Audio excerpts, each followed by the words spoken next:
perguntinha agora daquelas que são capciosas, meu amigo. E eu quero ver como é que você sai. Quem mandou essa pergunta foi pelo nosso Instagram, foi o Ed. E ele diz o seguinte: professor Leandro, nos explique.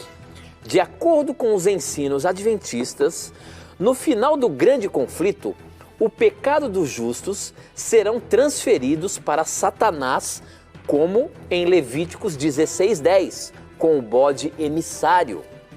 Sendo assim, segundo esta ideia, a morte de Cristo não é suficiente para cancelar e levar embora os pecados do mundo. Mesmo com todo o seu sofrimento, a obra da redenção não é terminada, até que o diabo leve nossos pecados. Então, a ira de Deus por nossos pecados não é aplacada pelo sangue de Jesus. Ora, Ellen White disse que Satanás terá que pagar não apenas pelos seus próprios pecados, mas pelos nossos também, insinuando que a penalidade não foi paga de modo adequado por Cristo. Ele está afirmando então, professor, que de acordo com os nossos ensinamentos, a morte de Cristo na cruz não foi suficiente, uma vez que a gente diz que Satanás levará o pecado de toda a humanidade. E que a gente também apresenta a questão da doutrina do santuário no dia da expiação, quando tinha a questão dos 2 bodes, um dos bodes representava Satanás e sobre ele era direcionado todo o pecado e ele era abandonado no deserto. E aí, professor, como é que você sai dessa, meu irmão? Eu já vi que você está escrevendo um monte de coisa aí, o que é? Eu estou anotando aqui os tópicos da pergunta dele para mostrar que o nosso irmão... Então nós vamos fazer o seguinte... Você vai responder já já. Eu quero, antes dele responder essa pergunta capciosa, nós temos que ir para o intervalo, mas eu queria dizer que você pode aprender mais da Bíblia com a gente através desse curso bíblico aqui, ó, Verdades para o Tempo do Fim. Para você ter esse curso bíblico, Verdades para o Tempo do Fim, entre agora no nosso blog, novotempo.com/na mira da verdade, desce na barra de rolagem ali, mais para baixo, você vai ver a imagem dessa revista, clique lá, você vai ser direcionado para fazer um cadastro para que ela chegue na sua casa direitinho e você não vai pagar nada por isso, tá bom?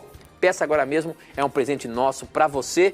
Você vai aprender muito sobre esse tempo especial, esse tempo do fim que nós estamos vivendo. A gente tem vivido aí grandes coisas e eu acho que você precisa conhecer mais da palavra de Deus. E aqui é apenas um incentivo para você estudar mais a palavra de Deus, tá bom? Peça agora mesmo, é um presente nosso para você. Eu anotei aqui 3 pontos da argumentação do Ed para mostrar que, com todo respeito, que o Ed ele não conhece realmente a doutrina adventista.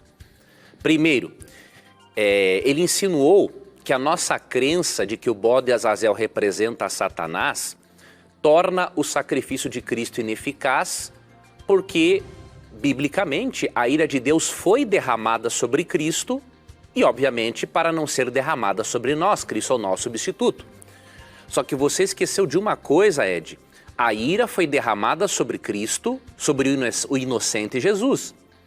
E isso foi o suficiente para nós sermos perdoados. Só que agora a ira de Deus, ela precisa ser derramada sobre o responsável direto do pecado. E o responsável direto do pecado é o diabo. E essa ira será derramada antes e após o milênio. Antes, porque assim como Azazel ficava sozinho no deserto, Satanás e seus anjos ficarão sozinhos no deserto deste planeta desabitado, sem ninguém para atentar, de acordo com Apocalipse 20. E também Satanás será responsabilizado pelos pecados que levou as pessoas a cometerem, porque ele também será jogado num lago de fogo após o milênio, de acordo com Apocalipse 20, 7-10. Então você ignorou um aspecto aí. Realmente, a ira de Deus derramada sobre Jesus evitou que a ira fosse derramada sobre nós. Mas ainda continua um detalhe. A ira de Deus tem que ser derramada sobre o responsável direto pelo pecado. E sendo que o responsável direto pelo pecado não é Cristo, é o diabo, então tem que ser derramada sobre ele também por uma questão de justiça. Não porque nós não tenhamos sido já justificados antes. Esse é um primeiro ponto. Segundo ponto, você disse que Ellen White insinua que o sacrifício de Jesus não foi suficiente. Veja, meu irmão, essa é uma conclusão sua e que não possui nenhum fundamento. Eu vou lhe mostrar o que Ellen White diz sobre a eficácia do sacrifício de Cristo num livro que é o livro Atos dos Apóstolos. Deixa eu ver se eu encontro esse livro aqui. Atos dos Apóstolos. Veja, você deduziu que Ellen White crê na não eficácia do sacrifício de Cristo por causa da doutrina do bode Azazel, mas a sua dedução ela é errada, né? Para você concluir isso de uma forma acertada, você deveria ler o que ela diz sobre o assunto e não simplesmente tirar uma conclusão com base no que você pensa que ela disse, tá? E em Atos dos Apóstolos, página 29, olha o que ela diz aqui, ó. O sacrifício de Cristo em favor do homem foi amplo e completo. Veja, nada a ver com o que você afirmou aqui. A condição da expiação fora preenchida. A obra para que viera este mundo fora realizada. Ele conquistara o reino, arrebatara o de Satanás e se tornara herdeiro de todas as coisas. Então ela é muito clara em dizer que o sacrifício de Cristo em favor do ser humano foi amplo e completo e que a condição da expiação foi preenchida. Então você tirou uma conclusão distorcida que não tem como base o que Ellen White crê. O que nós cremos sobre o bode Azazel é o seguinte, que quando Levítico 16 fala que ele vai fazer expiação, a palavra expiação não tem o significado de tirar pecados. Por quê? Se você ler Levítico 16, você vê que antes de o bode Azazel entrar em cena, a expiação já havia sido feita pelo santuário e pelo povo. Pelo bode que havia sido morto. O bode Azazel não pode representar a Cristo, né? Porque o bode Azazel ficava vivo. O que era morto, sim, representava a Cristo. Então, depois que o bode morto havia feito a purificação dos pecados deles, do sacerdote e do santuário, aí o bode Azazel entrava em cena. Mas para fazer que tipo de expiação? Não uma expiação para tirar pecados no sentido de nos purificar, mas uma expiação no sentido de ser responsabilizado pelos pecados que cometeu. Cristo recebeu os pecados da humanidade, mas não pertence a ele. A ira de Deus foi derramada sobre ele, porque ele foi o nosso substituto. Mas agora, esses pecados, essa culpa e essa ira devem ser derramados sobre a pessoa certa. Não que o derramar a ira sobre Satanás vai nos justificar, porque Cristo já nos justificou. Tanto que Ellen White diz que a expiação fora preenchida por Cristo. Mas o que está ensinando é que o originador do pecado tem que pagar pelo que ele fez, tem que ser responsabilizado pelo que ele fez. E um terceiro aspecto, você disse assim, ó, a crença adventista. Veja, meu irmão, isso não é crença adventista, né? Isso aí é um outro aspecto que você precisa se informar a respeito, né? A questão de que o bode Azazel representa Satanás não é uma crença adventista. Na verdade, os adventistas creem, mas outros teólogos protestantes criam primeiramente que nós a respeito disso.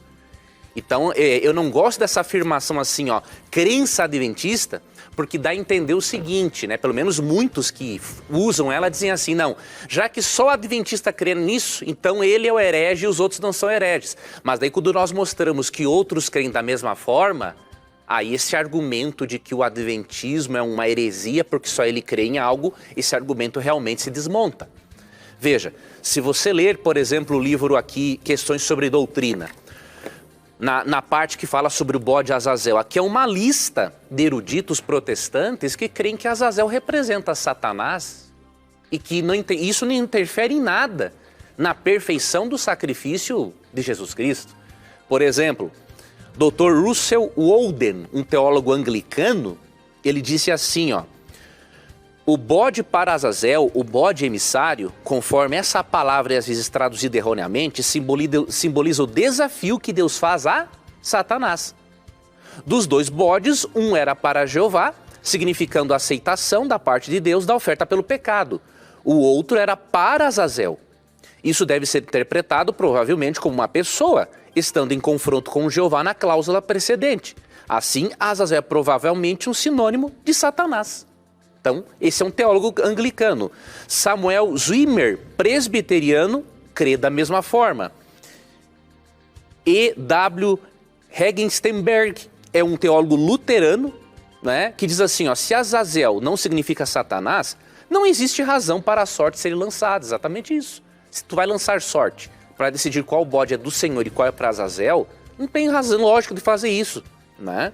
Outro, J.B. Rotherham, que é da Igreja Discípulos de Cristo, também crê que o bode de Azazel simboliza Satanás. Guilherme Jenks, congregacionalista, crê como nós. E também o Abington Bible Commentary, que é metodista, crê da mesma forma. E aí tem uma lista de eruditos. William Milligan James Hattings, William Smith, da Igreja Presbiteriana, Elmer Fleck e H.C. Aleman, da Igreja Luterana, Charles Becker, Powlett, da Igreja Congregacional, George Barton, e por aí vai uma série de eruditos. Então, meu irmão, eu peço para você com muito respeito, não afirme mais esse tipo de coisa.